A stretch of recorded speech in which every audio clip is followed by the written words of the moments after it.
Bom dia, senhores! Hoje eu vou falar sobre equações de segundo grau.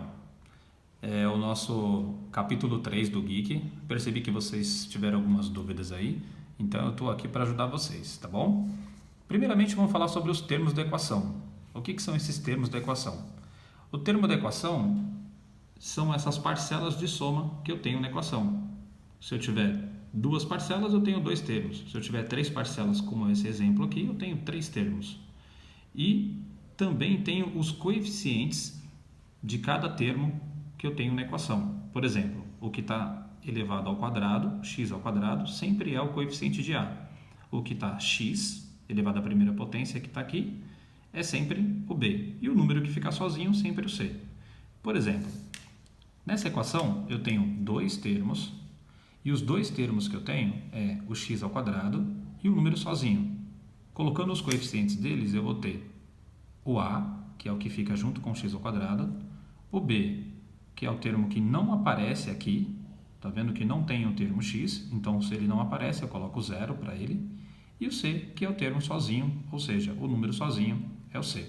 Quando não aparece um desses termos, ela é chamado de incompleta.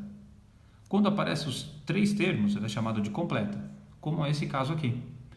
Então, nesse caso, tá vendo que eu tenho lá o coeficiente do x elevado ao quadrado e o termo independente sozinho aqui. Quando eu vou colocar os coeficientes, eu vejo lá. Coeficiente de a, não se engane pela ordem. O a não é sempre o que aparece primeiro. O a sempre vai ser o que está junto com o x ao quadrado, independente da ordem que ele tiver. Pode estar em primeiro, em segundo, em terceiro. Ele sempre vai ser o que vai estar junto com o x ao quadrado. Então eu vejo lá, junto com o x ao quadrado tem o número 2, coeficiente a. Junto com o x eu tenho o número menos 7, coeficiente b. E termo independente é o 4.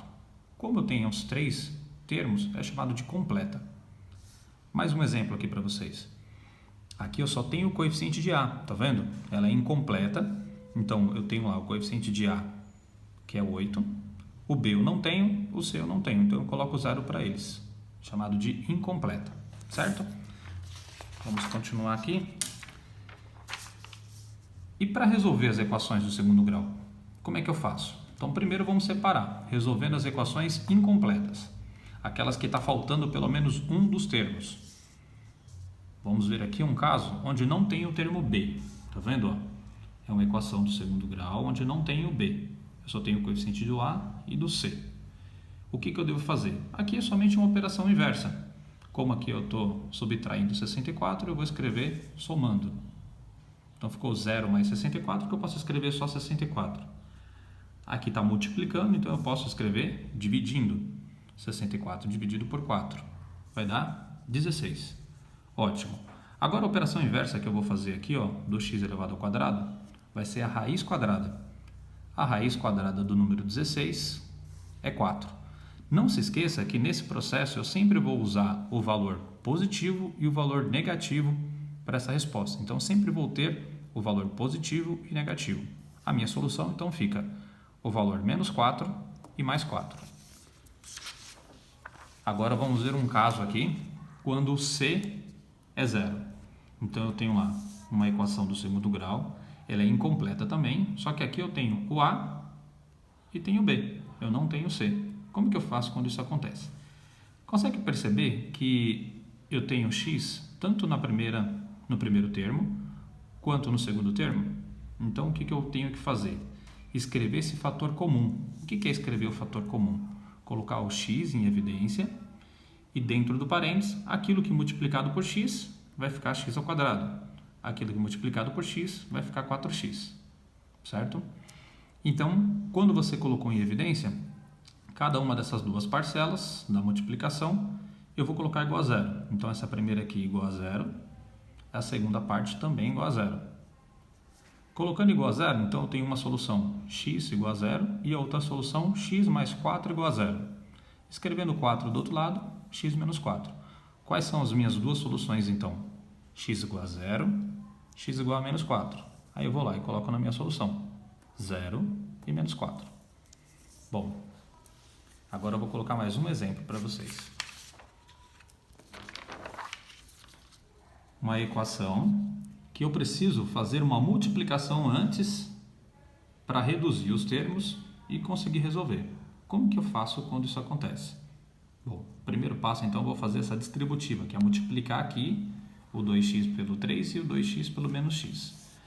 Então vai ficar assim, ó, 2x vezes 3 são 6x. 2x vezes menos x, menos 2x elevado ao quadrado. Todo o restante eu só repito aqui embaixo, ó, estou copiando. Agora eu vou escrever todos os termos que eu tenho aqui do lado esquerdo e vou reduzir os termos semelhantes. Ou seja, o x ao quadrado eu vou somar com o x ao quadrado. Então ficou 1x mais 2x são 3x. 8 menos 8, 0. E o menos 6 que ficou aqui. Então agora ele é uma equação do segundo grau com dois termos, tá vendo? Está faltando o termo c. O que eu posso fazer? Colocar em evidência, assim como no exemplo b que eu falei agora há pouco. Então eu tenho lá, colocando em evidência o x, eu vou ver lá, o que vezes x vai ficar 3x ao quadrado? Então falta multiplicar por 3x aqui dentro. E o que sobrou aqui ficou menos 6. Colocado em evidência isso daqui, aí cada uma das suas parcelas, você vai colocar igual a zero. Então, ó, x igual a zero e 3x menos 6 igual a zero. Aqui eu já tenho uma solução. Aqui falta fazer umas operações para chegar na solução. Que vai ser escrever o 6 do outro lado, e vai ficar positivo. Depois está multiplicando por 3, fica dividido por 3, e 6 dividido por 3 deu 2. Logo, a minha solução é 0 e 2. Então, eu tenho lá 0 e 2 como solução. Certo? Bom, eu vou encerrar por aqui. Espero ter ajudado vocês. E qualquer dúvida, estamos juntos, viu? Tchau!